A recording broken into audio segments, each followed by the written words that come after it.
सोने से पहले जिस स्त्री की याद आए, क्या आपने कभी सोचा है कि हर रात जब आप सोने जाते हैं तो दिमाग सबसे पहले और आखिर में उसी स्त्री का चेहरा क्यों दिखाई देता है? वह स्त्री जो बिना वजह हर रोज याद आती है, वह स्त्री जो आपकी हर सोच के पीछे खड़ी होती है, शायद वही आपकी तकदीर है।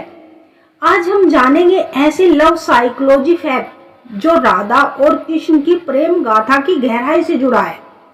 साइकोलॉजी कहती है, जब इंसान दिन भर की भागदौड़ के बाद मन शांत होता है तो उसका अवचेतन मन सिर्फ उसी इंसान के बारे में सोचता रहता है जिससे उसका सबसे गहरा जुड़ाव होता है।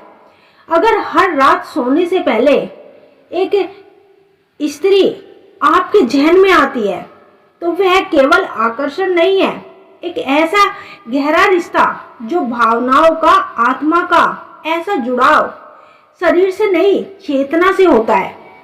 श्री कृष्ण गीता में कहते हैं कि जिससे तुम्हारा मन बार बार जुड़ता है वह केवल मोह नहीं, वह पूर्व जन्म का बंधन है। राधा और कृष्ण साथ नहीं थे, फिर भी कृष्ण के हर विचार में राधा थी। उनकी आत्मा राधा को पुकारती थी, बिना बोले, बिना मिले, बिना किसी अधिकार के। तो अगर कोई स्त्री हर रोज आपके मन में आती है तो केवल यह याद नहीं, वह उसकी आत्मा का हिस्सा बन चुकी होती है।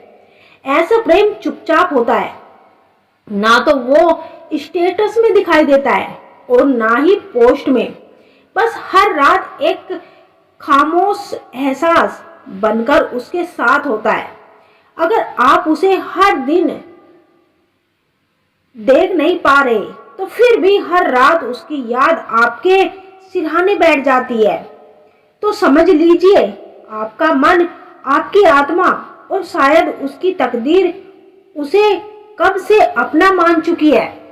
साइकोलॉजी ये भी कहती है, जिसे आप सबसे ज्यादा सोचते हैं वह स्त्री कभी ना कभी आपको महसूस जरूर करती है, क्योंकि सच्चे इमोशनल की एक खास तरंग होती है जो सीधे दिल तक पहुंचती है, बिना कहे, बिना देखे। तो अगली बार जब आप नींद की आगोश में जाने लगे और फिर से वही चेहरा आपकी सोच में उभर आए तो राधा की तरह मुस्कुरा देना, क्योंकि जो सच्चा रिश्ता होता है ना, वो शब्दों से नहीं, भावनाओं से जुड़ता है। और अगर आप किसी को हर रात याद करते हैं तो वह भी तुम्हें याद करता है। ये यादें एक टेलीपैथिक कनेक्शन है जो दो आत्माओं के बीच की दूरी को कम करता है।